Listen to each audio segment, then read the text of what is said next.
Today on the Morning Edition, it's never a sound you want to hear, and for many, it's a worst nightmare. The sound of a pet crying out as a bear is roaring and attacking. And for one Alaskan woman, it became a reality. We'll share her story. Plus, the second day in the Hildabrand murder trial continued with emotional testimony. We'll update you on the latest in the case and later.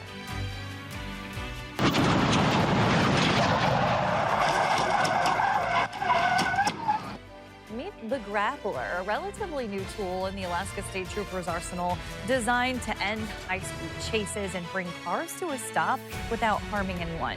We'll show you what we know about the new utility as the Morning Edition starts now. Good Friday morning, everyone. We made it to the end of the work week, but it's pretty foggy out there, Aaron, this morning. Yeah, that fog actually going to pose some issues when it comes to our temperatures today, particularly in areas where we're holding on to some of that dense fog, because it's going to take some time to burn off that layer of fog as well as that low-level cloud deck. And as a result of that, it likely won't be until this afternoon that some areas see some sunshine, which may actually keep temperatures several degrees cooler today in locations where we're waking up to some of that fog this morning. Temperature sitting at 45 degrees for the most part. Winds remain fairly light. We will be seeing winds increasing, though, throughout the day. We could see some winds of about 20 to 30, 40 miles per hour with some locally higher wind gusts to be expected. Now, when it comes to the visibility this morning across South Central, you can really see it's gripping areas of the western Kenai north into the valley. Wasilla, seeing that visibility down to 0 miles. Anchorage, as you head through West Anchorage, that visibility is down to 1 mile, even out towards Kenai. Homer, as well as Cordova, not seeing as much in the way of those foggy conditions, but you are still seeing some reduced visibility this morning. And so many areas is waking up this morning with some of those mostly cloudy to overcast conditions, but that is some low-level cloud coverage. You can see for the most part, it is fairly quiet across South Central, not really picking up that fog on satellite and radar due to the nature of just how low it is in the atmosphere with that low-level cloud deck. So again, it will take some time to burn off. But this is a look out towards Soldotna just within the last couple of minutes, and you can see that visibility greatly reduced as well. In fact, across a good portion of South Central, even out towards Palmer, you can see some of that fog that's developing. Along the Seward Highway in Midtown, you can see not much in the way of those foggy conditions, so it's kind of hit or miss across the Anchorage Bowl, but we are seeing those temperatures sitting in the 40s and the 50s for many areas. Now, coming up in my full forecast as we head into the afternoon, more thunderstorm development possible across parts of South Central, more so into the interior. We're also watching a fire weather watch that's issued for the interior with widespread rain returning this weekend to South Central. More on that in that 7-day forecast coming up. He came at me. He had a ton of blood on his face. I was like, he was really close. It's the kind of encounter every Alaskan hopes never happens. A black bear, a mauled dog, and just a few feet to react. The terrifying bear attack happened on Sunday. A Sterling woman thankful that she and her dogs were able to walk away from the encounter. Joe Allgood has the story, and we want to warn you, the following images may be disturbing to some viewers. I hear, yeah. Foraging for mushrooms near Skilac Lake with her 2 dogs, Lori Price heard a sound she hopes no one ever hears. He made that yip, and then all of a sudden I hear roar, and I was like, oh my God. Her dog, Chaos, came face to face with, well, chaos. And I just full-blown start screaming, chaos, chaos, chaos. Ah! And I was just screaming at the top of my lungs. A black bear. So I pull my pistol and I shot. Boom, down like a sack of potatoes goes the bear. And I was like, okay, good, lights out, I'm safe. Her chocolate lab Willis was fine, and after looking, she saw that Chaos was stirring, bloody, but alive. And so was the bear. Blood all over his face, and his teeth dripped. It was dripping because of the blood from my dog. And it was just holy bleep. I shot the bear a second time. Bear goes down. Price fired a 3rd shot, but didn't wait to see if it landed, instead running and trying to reach 911. I got a hold of them, and I was able to talk to them and say look, we're attacked. The bear, it was a black bear, attacked. My dog's been mauled. But there was only bits and pieces of the conversation because it was no reception. With the help of some Good Samaritans and police, she got Chaos to the vet. And I owe him my dog's life. The poor pup was able to go home that night, but not without a few battle scars. My heart broke. He had so many bite marks on him. It was like the bear thought he was like a little sardine. He was like chomp, chomp, chomp. And after a few days, Chaos is feeling much better. We're going through a lot of recovery with what's happening, but as far as like broken bones, he is really lucky to be alive today. Joe Allgood, Alaska's news source. Meantime, President Donald Trump took another public swipe at Alaska Senior Senator Lisa Murkowski Thursday, this time from the Oval Office. Governor Mike Dunleavy was standing behind him as Trump called Murkowski terrible. The comments came while the president was answering questions about a supplemental budget request. Here's that moment. I've done so much for Murkowski. You have the governor right here. Governor, have I done a lot for Alaska? Has there anybody done more for Alaska than me? You've been the best president for Alaska in our history, Mr. President. I've said that many times. And Murkowski's terrible to us, terrible to the country. Mr. President. And, you know, I almost feel guilty. I do more, probably done more for Alaska than any other state. Not because of her, because it's the right thing to do. She's just an impediment. But she's there. We did reach out to Murkowski's team for comment, which they declined. More details on this story, including why the governor was in D.C., can be found on our website or mobile app. A young woman remembered by friends, a husband on trial for murder. Thursday, the case against Zarius Hildabrand continued with emotional testimony and new details about the investigation. Georgina Fernandez reports. It's more of a lack of interactions with him. I feel like he avoided us at all costs, I think. For a second day in a row, now 23-year-old Zarius Hildabrand sat his head down, taking notes as witnesses share emotional testimony. She was like, honestly, one of the most positive people I know. That's how friends described 21-year-old Soraya Hildabrand, whose body was found in a sewer days after Hildabrand first reported her missing. Prosecutors say he told officers he delayed reporting it in case it was a freak accident and wasn't serious. After their investigation, police charged Hildabrand with murder and tampering with evidence. Among the evidence, a bloody mattress inside the couple's apartment, which Hildabrand heard here in audio recording with police, declined to show officers during their initial visit. In between the three of us, what is preventing you from asking what's on the bed? It's super personal stuff. Throughout the trial, the defense has argued that Soraya died from a self-inflicted gunshot wound, saying Hildabrand's reaction afterwards were those of a young man making mistakes and that no one was in the room when the gun fired. You were not in Mr. Hildabrand and Mrs. Hildabrand's apartment on August 6, 2023 at 2:47 a.m., were you? No. Okay. Thank you. The defense did not cross Soraya's mother, along with her two coworkers who also took the stand. Georgina Fernandez, Alaska's news source. Again, if you or a loved one needs help, you can call the Suicide and Crisis Lifeline at 988. Additional resources are available on our website. The U.S. Coast Guard announced Thursday Alaska is set to home port 3 new icebreakers. 1 will be based in Seward and 2 in Kodiak. That's in addition to the icebreaker Storis, which is expected to be home ported in Juneau. The Coast Guard says it is working on the housing and infrastructure needed to support those crews. Senator Dan Sullivan says Alaska's location and shipyard capacity are key parts of the decision. So one of the reasons the Coast Guard likes Alaska, not just our strategic location, not just because we're near the ice, which makes sense, but because of the shipbuilding capacity, they can bring ships to our state and then have the heavy maintenance, dry dock work done in Alaska. That saves the Coast Guard millions and millions of dollars. The first delivery is expected in 2028. It starts with a driver who will not stop. Then comes the decision every officer has to make: chase, back off, or try something new. In Alaska, troopers are now testing a tool that uses a net to stop a fleeing vehicle. Johnson Kuhn reports. It's called a grappler, a net that deploys from the front of a patrol vehicle designed to tangle a fleeing car's tire and bring it to a controlled stop.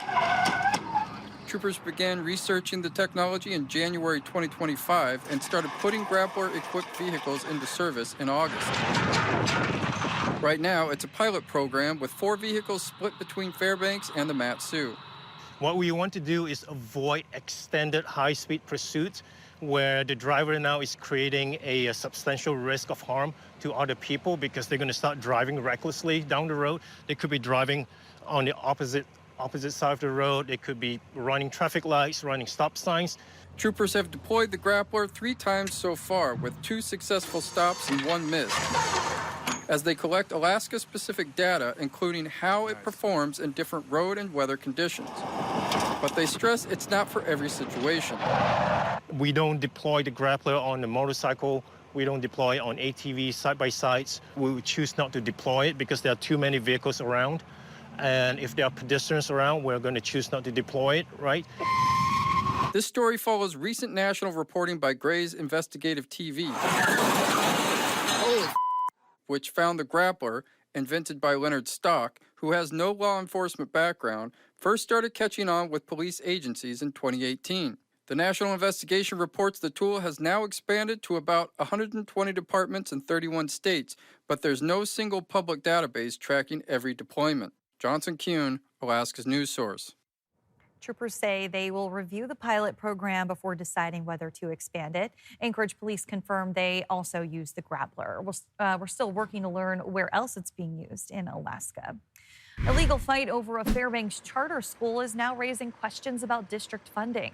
The State Board of Education approved Pearl Creek Charter School after the Fairbanks North Star Borough School Board denied its application. The district is appealing that decision in court. Now, Education Commissioner Dina Bishop has sent a letter saying the school must open and warns that noncompliance could put district funding at risk. School Board President Bobby Burgess says the demands are unreasonable. We don't control the building anymore, so there's no way that we could possibly offer them that building at this point. And so that doesn't make any sense. I think it also shows not only that the demands that they're making are unreasonable, but that the commissioner doesn't actually have a good handle, a good grasp of the situation, or a good understanding of the situation. We also reached out to the APC for Pearl Creek, but they declined our request for comment. Still ahead on the Morning Edition, in the 1990s, Anchorage laid more than 13,000 personalized bricks in Town Square, and now they're coming back up.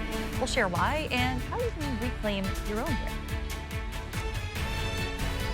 And we are watching more thunderstorm development later this afternoon across parts of South Central, as well as some gusty conditions. I'll have more on that. The first at sunrise coming in at 4:22 in Anchorage, 4:52 in Juneau. Your full forecast is next. Welcome back. 16 minutes past the hour on this Friday morning. And look, you can barely see Anchorage there, Aaron, because of just how hazy it is this morning. Yeah, you can see Sleeping Lady off in the distance. If you're living in some of those higher elevations, you're sitting above that fog and will hold on to some sunshine for a good portion of the day. But as far as at this surface, you can see through the overnight hours, we began to see those clouds moving back in. That fog settled in across South Central. It is going to eventually burn off later this morning into the afternoon hours, but it will take some time for many areas of South Central to see a return to some sunshine. And as a result of that, some areas may not even climb into the 70s today, and we are going to still see that potential for some thunderstorm development to the north. You can see Talkeetna, Golconda holding on to some of those clear skies as you head south. This is where we are seeing that fog as well as those overcast conditions. Temperatures for the most part fairly pleasant, 40s and 50s across South Central. So we are going to continue to favor those foggy conditions for the next several hours. You can see towards the afternoon, we'll begin to see partly cloudy to partly sunny conditions taking hold. We will warm into the 60s today. We'll call it about the mid-60s across a good portion of South Central, but some 70-degree readings will still be likely for areas of the valley and into the Copper River Basin, where we're going to see our best shot for some thunderstorm development. Now, with that said, due to those overcast conditions as well as that fog, it may actually limit just how much thunderstorm development we see later this afternoon. Still fairly quiet across many areas. We do have some showers that are still with us through parts of the interior, and today is going to be the day that we're going to be watching for some scattered thunderstorms as well as frequent lightning for the interior. But what we are going to be seeing here across South Central is we close out this week and welcome in the weekend. This is our next storm system. We're largely dry today across most of South Central, but later this afternoon, you can see rain beginning to approach Kodiak Island. We're going to see easily 1 to 2 inches of rainfall for Kodiak starting tonight on through tomorrow, if not some locally heavier rainfall amounts.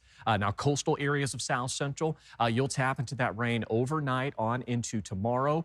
We may see a shower moving into inland areas of South Central for your Saturday, but largely expecting inland locations to remain dry. We will see some cloud coverage for your Saturday. And then for inland areas, our best shot of rain comes as we welcome in your Sunday. And this is where we're going to favor the potential for up to a 1/4 of an inch of rainfall. And we are also going to see winds today lingering through Sunday, where we could see a gust of about 20 to 40 miles per hour. So we're kind of getting back in this wet weather pattern as we close out this week and welcome in the first part of next week. But we will see those temperatures, even though they are going to dip down over the weekend and into early next week, they will rise back near 70 by the middle to the end of next week. So for today, you can see thunderstorm development possible through northern parts of the valley. And then, of course, as we head into our Saturday, most of that rain stays confined to the coast. And then by Sunday, you can see inland areas will pick up that best shot for some rain. Western parts of the Kenai may actually see some heavier amounts as we see that band of heavier rainfall move through. And of course, we're also going to be watching those winds, which do look likely to bring a gust anywhere from about 20 to 40 miles per hour here over the next couple of days. So be mindful of that. Now, as far as those temperatures, we are going to warm mid to upper 60s to close out this week. There's that chance for rain as we welcome in your Sunday. Again, for your Saturday, most of that rain will stay confined to coastal areas. You could call it a trip back in time. For some people, it's just a brick. For others, it's a name, a memory, or a family milestone set in stone. Now, as Lauren Maxwell reports, Anchorage is trying to save as many Town Square Park bricks as it can before construction begins on a major upgrade. So this is kind of like we're walking on history here, you would say. Yeah, for sure. There's lots of names, lots of anniversary dates. More than 13,000, in fact. That's how many personalized bricks were laid in Anchorage's Town Square Park in the early 1990s. But what was new back then? You can see there are missing bricks, there are damaged bricks. Is definitely old now. The park is getting an upgrade, and the bricks are coming out. And do you think people really are going to want these bricks back? Oh, yeah, for sure. Nicolette Chimato of Parks and Rec keeps a list of brick numbers. And there we are. I was excited to see one I purchased 35 years ago. But finding it on the map is one thing. So you're in brick area H. Finding it on the ground is quite another. I don't think that's going to happen, but there are a lot of really interesting ones here. The city says it understands the value of these bricks for the people who purchased them lovingly years ago. So they'll salvage what they can. People donate their money, and there's memories on these bricks, and they want to have that back with them. Once removed, the bricks will be brought to a different location where they'll be sorted and available for pickup later this summer. Lauren Maxwell, Alaska's news source. If you bought a brick, the city wants you to go on the Parks and Rec website so they can begin the process of getting you your brick back. Well, time is running out. Today is the final day to vote for your favorite Star Spangled Sing-Off contestant. You get 1 vote per day on the KTUU or KTVF websites. We will announce who's headed one step closer to an all-expenses-paid trip to Nashville on June 18th. Thanks for listening to our podcast. Click subscribe so you can get the latest podcasts from Alaska's news source automatically. And stay up to date with breaking news and in-depth reporting. Available for free 24/7 with the Alaska's news source app.